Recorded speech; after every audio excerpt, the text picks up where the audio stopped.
On this episode of Why Watch That, I've looked at clouds on both sides now. I love it! Oh, well, you know what?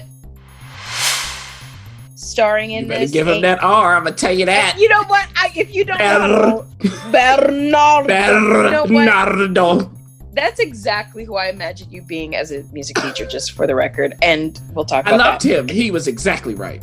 And yes. Why Watch That is a podcast featuring the critic and referee who go head-to-head on a quest to discover the best movies and TV shows Hollywood has to offer.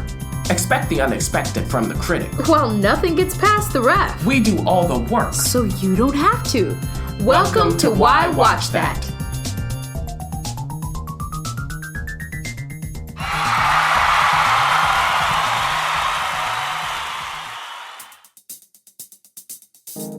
Critic? Yes. Critic!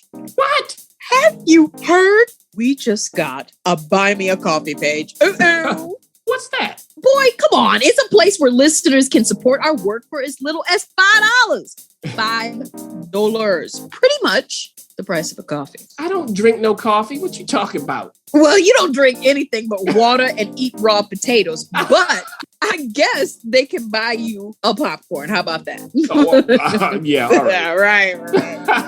Well, everyone, look, visit buymeacoffee.com/WhyWatchThat to support our work or purchase our valuable resources. Yeah, you know what? We just added the TV trackers to help you curate a collection of shows you'll love to watch. So find this and more ways to support us at buymeacoffee.com/WhyWatchThat. So, Critic, are you going to buy me a coffee? Maybe.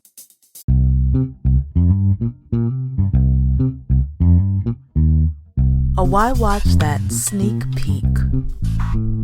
Well, how excited are we? Ha.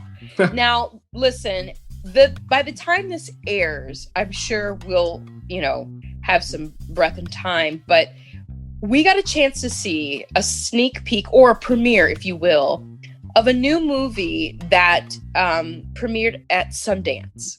Yes. And Sundance this year has been very, very different. And again, by the time you're listening to this, it is, well over. But I will say that watching these movies from home has been quite the amazing treat, because this movie in particular, which was the festival's one of the opening movies, watching this one particularly at home gave it an even more special experience. And I'm talking about the new movie CODA. I've looked at clouds on both sides now. I love it! Oh, well, you know what? That is something we're going to talk about in a second. But CODA is, again, like I said, one of Sundance's opening films. It is directed and written by Sian Heder.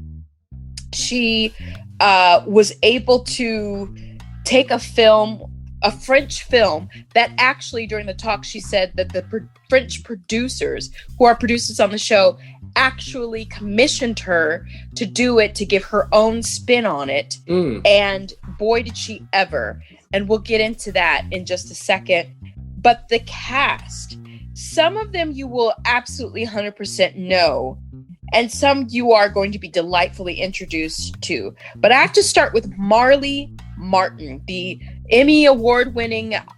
Academy Award-winning actress who happens to be deaf and has really paved the way for ASL users and the deaf community. She is, along with some of our other community members and actors, who namely is Troy Kotsur, who you've seen in a ton of stuff. You really have seen him in stuff. We're hailing amazing actress. Her name is Emilia Jones. She's from Great Britain. Yeah. We will talk about that as well.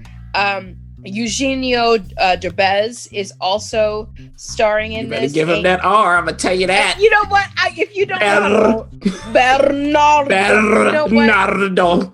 That's exactly who I imagine you being as a music teacher, just for the record. And we'll talk about that. I loved him. He was exactly right. And yes, Amy Forsyth is also in it, along with Daniel Durant. Those are the major players in this. Again, this is coming to us from Sean Heder.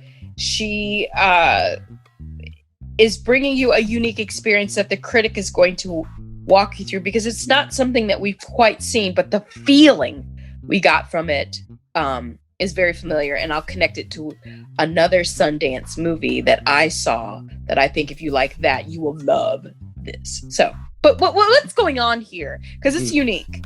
It is. And here's what it is. It centers around Ruby, played by Emilia. Ruby is about to go off to college if she wanted to. Okay, so let's keep that in mind. So she is a senior in high school. They're in Gloucester, Massachusetts, and she's in a family. And this family, they are a family of fishermen. Okay, on the boat every morning, getting the fish and not getting paid enough. I'm going to tell you that. And she goes out before school to help her father and brother bring that fish in. Why? Well, before I get to that, she has a love. In the opening shot, ref, we hear her singing loud on the boat and singing a song. I was like, you know what? Yeah, I know. I was like, Etta James is probably rolling over a bit like, say, girl. It was great. So you're like, oh, okay, what's going on here? Now, we find when she gets to school, she's coming off the boat. Okay. When she gets to school, how is she treated? How has she always been treated at school? And why has she been treated like that? It ain't good. But she loves to sing. And there is an opportunity for her to join the school choir. But she's not the kind of person who does that. Her best friend is looking at her like, you gonna do what now? Now, she signed up for the choir after somebody else signed up. Mm-hmm. Check that. But she loves to sing. So she is, going to the choir rehearsal, the first one where everybody has to sing. And then we get the choir director of the ages. He went to Berkeley in 1989. He graduated. That's right. You better know it. 1989. And I'm going to tell you, you better breathe if you're going to sing. And that is Bernardo Villalobos, played by Eugenio. Now, this man looks at Ruby and is like, what? Oh, what are you doing here? Are you ready? You'll see how that plays out. And you'll see, of course, what happens across the movie. And in the choir is a guy, Miles. Now, he is a guitar player. He comes from a different kind of family. And what's going on with Miles and Ruby? Because they are put together by Bernardo. For what purpose? Why? What happens? What comes of this? What happens when Miles has to go to Ruby's house with these parents? Now, these parents, by the way, they pick her up at school, blasting. Trap music. Blasting. Okay. Why? Yeah. So we see what happens. And then, of course, the question is going to be, because they really need Ruby to help them deal with their business. Because what's happening is there's some changes from the state that get in the way of all of these fishermen making money. And Ruby is a conduit for them to make sure that they get what they need and to possibly start a new venture. So she's torn because in the end, Bernardo wants her to do something. Her parents, or maybe parent, wants her to do something else. What does her brother want? He's older. What does he think about it? And now, what is the whole point of CODA, the title? Now, everything I told you, everybody, that would work on its own without what I'm about to say. So if you don't know what CODA stands for, it's Child of Deaf Adults. So Ruby is hearing, but her parents and her brother are deaf. So all of that, now you go, oh, whoa. So this is a whole other layer on top of it. So when she's singing, they can't hear it. Do they even know that she can sing? Also, why they blasted that music? See, all of it all goes, whoop. And Raph, I got to tell you that this is a way to start a film festival. Again, we saw this at Sundance. This in early 2021, watching it, I was surprised by it in the beginning because it was funny. It was funny, but these people are real.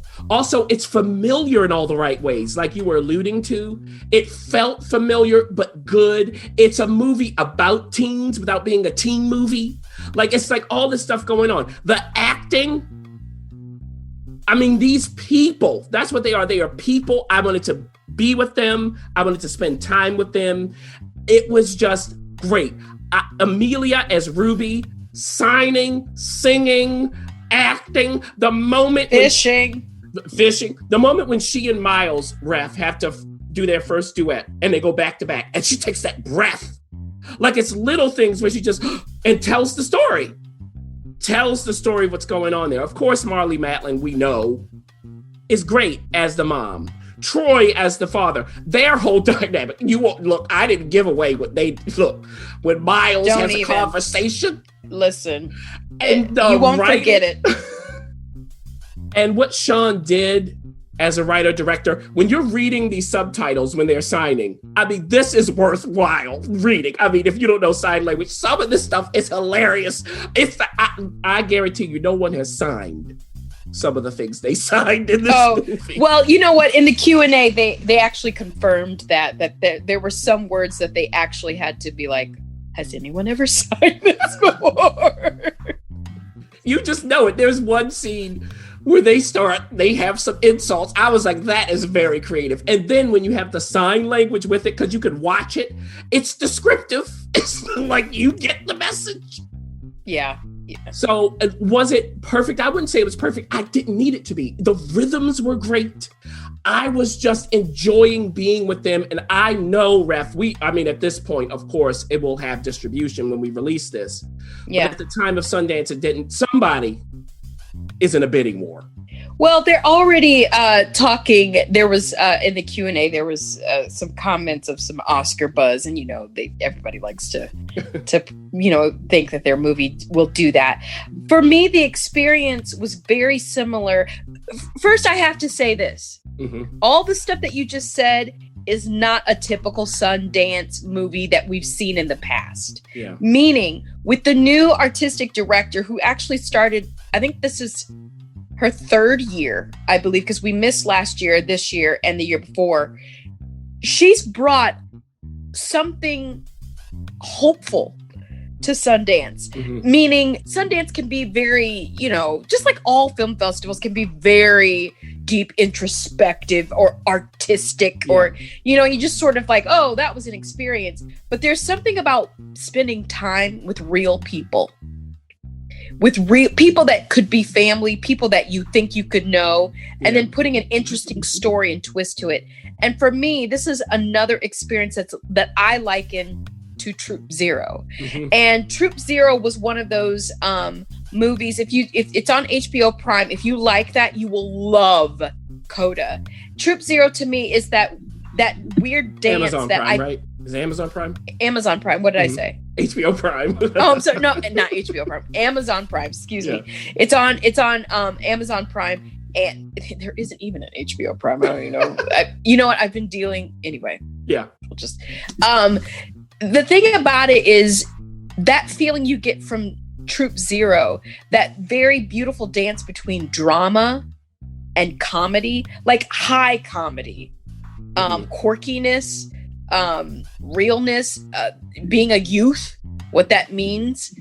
It's what you're going to find in CODA, a grown-up version of that, without the bit of shiny, razzmatazz jazz hands to it. It's a more grounded, but the same feeling, the same warmth that you get of, wow, this family loves each other. Emilia is not a deaf actress, the lead actress. She is not a singer, and she's not a fisherman. And she spent months and months preparing for this. And when you listen to the talk, the community that they created on set was such a beauty. She said it was the most amazing experience that she's ever had in her life. Not acting, just experience. And it comes across when you watch it. Listeners, if you get a chance and access to CODA, I think it's worth you really investing in how you watch it. Yeah. If that makes sense. And whatever that means to you in your most comfortable, open state. If that means I need to get out of the house, I need to get to the theater because I want to be with people, watch it that way. If it means I want to be by myself, like the best experience of me watching anything is by myself, then do it. If it's I just want to be with my spouse or my significant other, or I want to be with my family. Yeah. Again, there's some, it's not PG-13. Okay, we'll just say 13. Yeah. It's not for the 9-year-old. Although the 9-year-old, all you have to do is cover your eyes for a couple of, scenes. There's no nudity or anything like that. But my suggestion to you, and I feel like the critic is agreeing, whatever way that you love to watch something, do it when you watch CODA, because it'll be even more the better. Now, as we've stated, it has not been picked up as of taping, but I'm pretty sure as of airing, you will be able to get access to it, whether it's at your theater or whether it's going to be streamed. You will never, ever be disappointed when you pop in, or physically to see, or pop in on your couch to watch CODA. It is a feel-good movie that we all need right now. Yeah. And just to end it, because I didn't say what I would compare it to for some reason, Rev. I'm thinking of Captain Fantastic. That's what I'm thinking of. Like if you pull Troop Zero and Captain Fantastic kind of together, CODA's somewhere in the middle. There you go. Thanks for listening. For additional resources, visit WhyWatchThat.com. Good idea, and we'd love to hear from you. So go ahead and leave comments, feedback, and you can rate us on iTunes. We'll see you next week. See you.